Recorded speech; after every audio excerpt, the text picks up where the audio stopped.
There's a moment in every transformation when the fear hits hardest, not at the beginning, but right after something inside you clicks.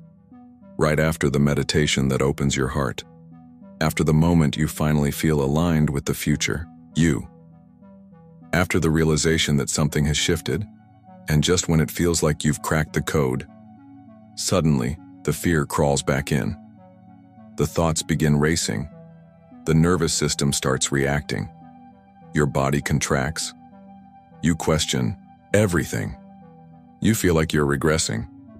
But this is the moment most people get wrong. Because what you're experiencing isn't failure. It's friction between your old identity dissolving and your quantum self beginning to emerge. Most people assume alignment means feeling calm all the time. That once you match the frequency of your dream reality, the rest will be easy. But that's not how quantum shifts work. In fact, the more powerful the timeline you're stepping into, the louder your survival system screams on the way in. This is biology meeting consciousness. The body's job is to keep you alive based on what it knows from the past. But manifestation, by nature, requires you to break the loop of familiarity and step into the unknown.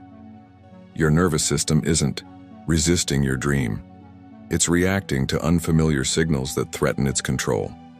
The same way your muscles resist when you stretch beyond your normal range, your subconscious resists when you stretch into a new identity. And that's not weakness. That's proof you're expanding. This is where most people collapse back into their previous self, not because they're not ready, but because they don't recognize this resistance for what it really is. A call to regulate, not retreat. A call to stabilize your frequency, not because something is wrong, but because something is working. And here's what no one tells you. Fear doesn't mean you're off track. Fear, when observed without judgment, is an indicator of transformation. It's the residue of an old self being dislodged by the presence of a new you. Let's go deeper. According to quantum physicist Amit Goswami, the quantum self is not bound by the limitations of time, space, or personal history. It is a field of infinite potential, a part of you that already exists in alignment with your highest truth.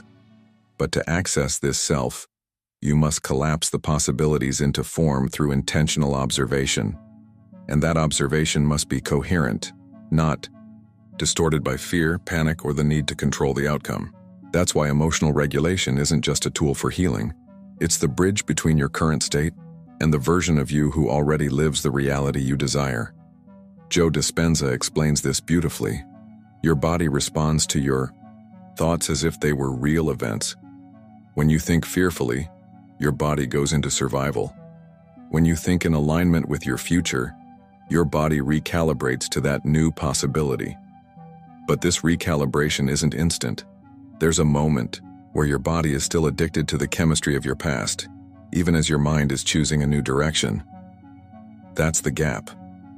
The sacred discomfort. The space between identities where your nervous system wants to pull you back, and your soul is asking you to stay. So here's the truth. Staying aligned doesn't mean eliminating fear. It means recognizing fear as a signal, not of danger, but of departure.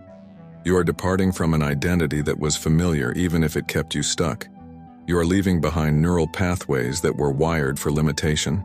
You are stepping beyond the gravitational pull of who you've always been. And the fear isn't a stop sign. It's a sign you're in motion.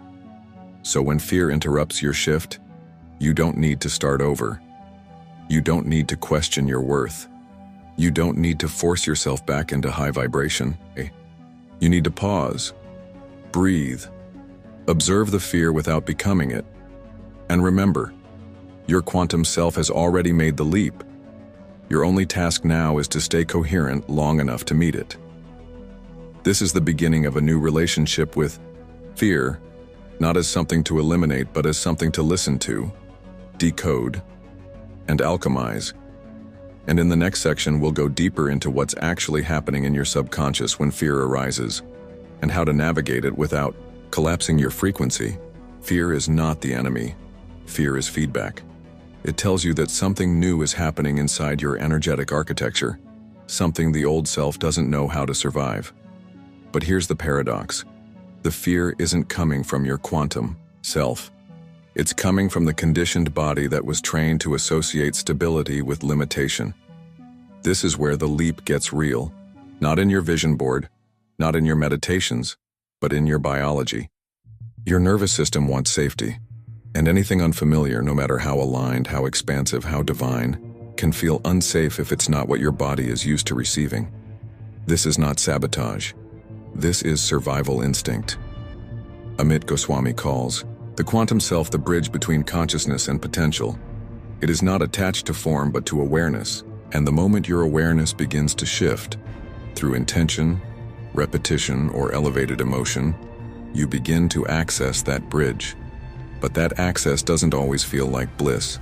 Sometimes it feels like disorientation, like heat rising in your chest, like tears without a clear source. Because your body has to catch up with your choice. Your old patterns start to break down. The programs that were silently running begin to crash. And that crash, that shaking, that dysregulation, it means the field is receiving a new signal. That is quantum flow in action. Joe Dispenza teaches that the subconscious mind governs 95% of who we are by the time we're 35 years old.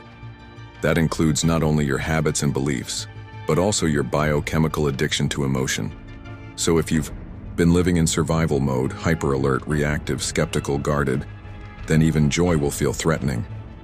Peace will feel foreign. Expansion will feel uncomfortable. The body will scream for what it knows, even if what it knows is suffering.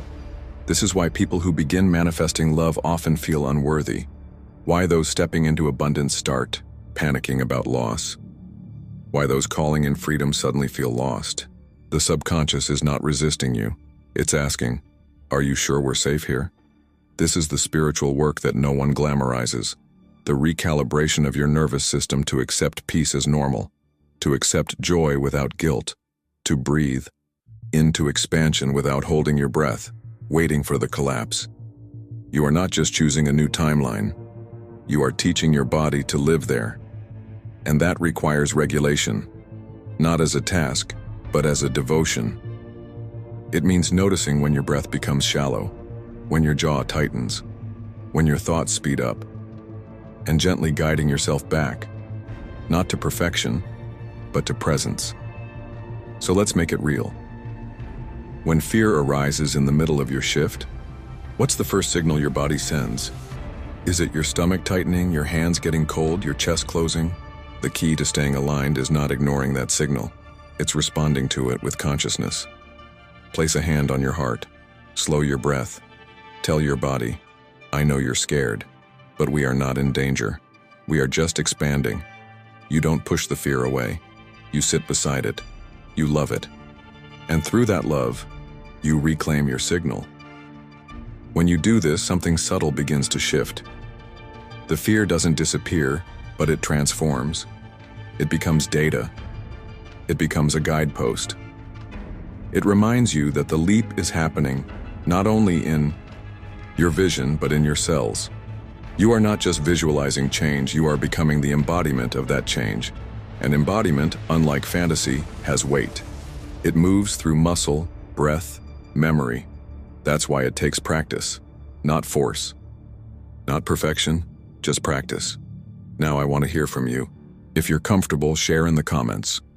What's the emotion, the sensation, or the pattern that tends to pull you back when you're on the edge of a breakthrough? When we name it, we take its power back. When we share it, we collapse the illusion of isolation. And when we see it in each other, we remember, no one is shifting alone. Let's keep going. In the next section, we'll explore what's buried beneath the fear, the unconscious patterns, the emotional echoes, the forgotten wounds that rise not to stop you, but to finally be seen. The body resists, yes, but so does the unconscious. Because when you begin shifting into a new identity, the mind doesn't just question your ability, it starts bringing to the surface every fragment of self you abandoned along the way. This is why quantum leaps often feel like emotional ambushes. You begin to align with your abundance, and suddenly old voices whisper that you're selfish. You try to embody love, and unresolved shame rises like smoke through your chest. You commit to living freely, and a part of you tightens in guilt, as if you're betraying someone by becoming more of yourself. Carl Jung said, "Until you make the unconscious conscious, it will direct your life, and you will call it fate." This is not just philosophy, it's the lived experience of shifting timelines. When you enter the quantum field with clarity, you don't just access your higher potential, you also activate the parts of your shadow that were wired into your sense of self. And they don't want to sabotage you, they want to be acknowledged, to be held, to be integrated. In the context of quantum jumping, this means that every time you leap, you awaken pieces of yourself that were silenced by survival. They may show up as fear, self-doubt, jealousy, even anger, not because you're broken, but because these parts of you were built to keep you safe in an outdated environment. They learned to shrink so you wouldn't attract criticism.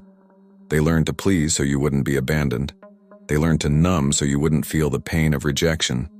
And now, as you stretch into a new field of possibilities, those old survival codes start to fire again, not to destroy you, but to test whether you're truly choosing something new.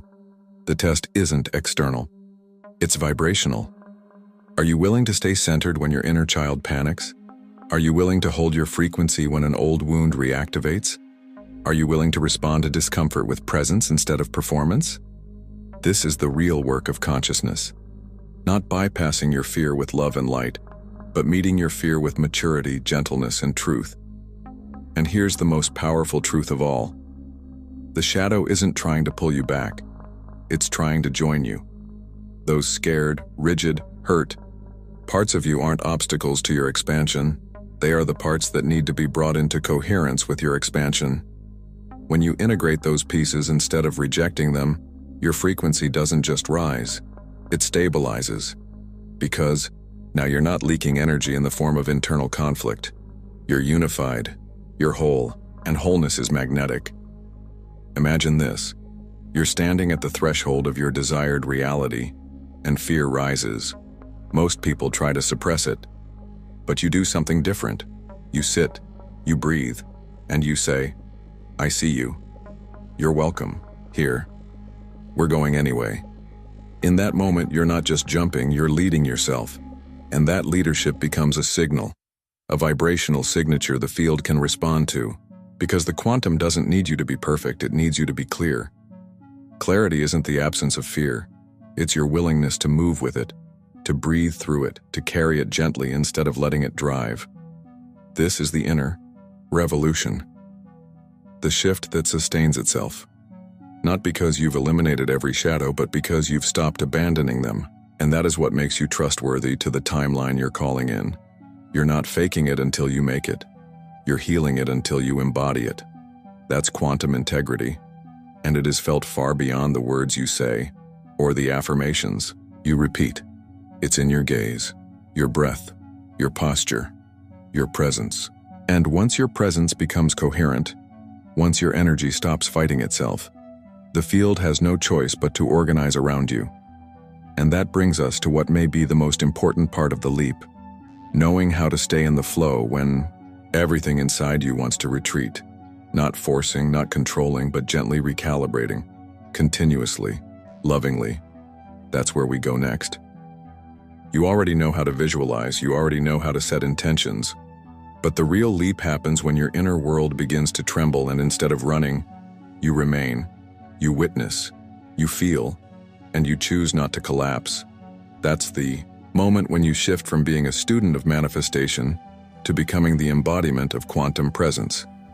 Not by forcing the fear out of your system, but by staying with it long enough for it to transmute.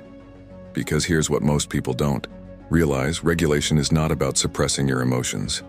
It's about staying conscious while they move through you. It's about being the observer without losing your center. When you stay conscious inside discomfort, when you soften instead of harden, when you breathe instead of brace, you are literally sending a new signal to your nervous system. You are training your body to feel safe inside expansion, and that is the foundation of sustainable transformation. You don't need to be in a perfect emotional state to stay in alignment. You need to be honest. You need to be compassionate with yourself. Alignment is coherence, not control. It's the decision to keep tuning into the field of your future self, even while your old self whispers fear. This is the balance most people miss. They chase a high vibration thinking they must always feel euphoric. But the field doesn't respond to your mood. It responds to your consistency. Your job isn't to be fearless. Your job is to be fluent in your own energy, to know when your heart is closing and to gently open it again, to know when you're acting from survival and to return to trust, to know when the mind is spinning stories and to drop back into the truth of your breath. In those tiny choices made again and again, your new reality is formed.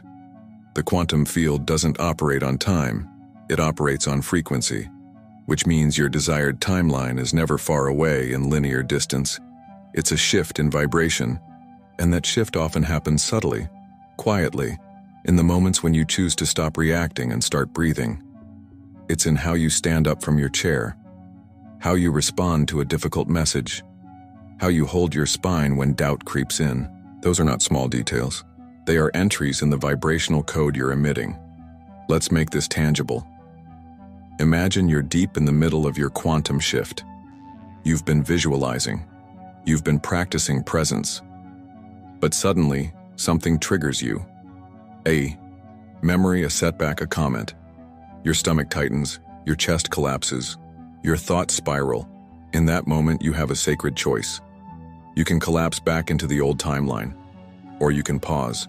You can inhale deeply, exhale slowly, and remind your body, we're not going back. You place your hand over your heart and whisper, we are safe. We are expanding. And I am choosing to remain. This is how quantum flow becomes your default, not by resisting your waves, but by learning how to ride them. When your body wants to close, you soften. When fear pulls you, you recenter. You don't suppress emotion, you feel it all the way through without losing your signal. And in doing so, you become more than a manifester. You become a transmitter, a stabilizer of timelines, a creator of coherence in a chaotic world. When you choose to regulate instead of retreat, your field becomes magnetic, your timeline stabilizes, and the quantum responds not just to your desire, but to your devotion. And if you've come this far in the journey with us, if this message has met you where you are, and you feel something real shifting inside you as you listen, then consider joining this space by subscribing. This is more than content, it's a transmission, and you're not just watching, you're participating in your own shift. Let's keep going. In the final part of this journey, we'll bring it all together. You'll see how everything you felt, faced, and navigated is not pulling you away from alignment, it's refining it.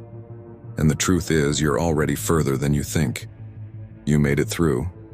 Not just through this video, but through something far greater, your own internal resistance.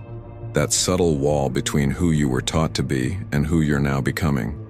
And even if it didn't feel dramatic, even if there were no fireworks or emotional breakdowns, you still shifted. Because every time you chose presence instead of panic, softness instead of defense, breath instead of collapse, you jumped. And quantum jumps are rarely loud. They are most often made in silence, in the stillness of the decision to stay aligned. No matter what, there's a misconception that spiritual growth is linear, that once you learn the tools, you'll never fall again. But falling is not failure, it's feedback. It's the field reminding you that your work is not to escape human emotion, but to move through it with a higher frequency. Alignment is not a permanent state. It's a living relationship between your awareness and your vibration. Some days it flows, some days it wobbles. What matters is that you keep returning. Again, and again, and again. Because returning is the ritual. Returning is the leap. And the more often you return to the signal of your quantum self, the more natural it becomes. Not because the fear is gone, but because the fear no longer leads. You do. You've probably realized by now that the version of you living the life you desire was never far away. That version wasn't waiting in another country or another decade. It was vibrating on a different channel right here, right now. And every moment you regulate, breathe, and choose your new frequency, That version steps closer, not as a fantasy, but as your embodied identity. This is how real transformation happens, not by force, not by perfection, but by practicing truth inside of chaos, by remembering who you are when your past calls you back, by choosing to honor the version of you that sees beyond fear and still says, "We continue." And when you do continue, when you refuse to abandon your shift just because fear whispers louder than usual, you become something rare. You become trustworthy, not in the eyes of others, but in the field itself. The universe begins to respond to your consistency. It meets you with new clarity, with aligned opportunities, with unexpected openings, because now your signal is no longer fragmented by internal conflict. It's coherent. It's magnetic. It's yours. There is no timeline you're not worthy of, no frequency that is too far to reach. The quantum doesn't gatekeep possibilities. It simply mirrors what you embody. So if you're listening to this right now, and a part of you still wonders whether it's working, let this be your confirmation. It is. Every time you choose to pause instead of panic, to breathe instead of brace, to observe instead of react, you collapse another loop. You unhook from another old pattern. And that is the leap. You're not behind. You're not broken. You're not too late. You're in motion. You're remembering. You're unfolding. So take a moment right now to recognize that, to soften your body, to exhale slowly, to anchor back into your timeline, not with desperation, but with devotion. And maybe, just maybe, you'll feel it, the subtle electricity of a new reality humming just beneath the surface, the quiet thrill of choosing alignment when everything inside wants to run. That's your signal, that's your quantum self already holding the frequency for you. So what now? You continue. You let it build. You let it deepen. And when the next wave of fear comes, and it will, you won't be surprised.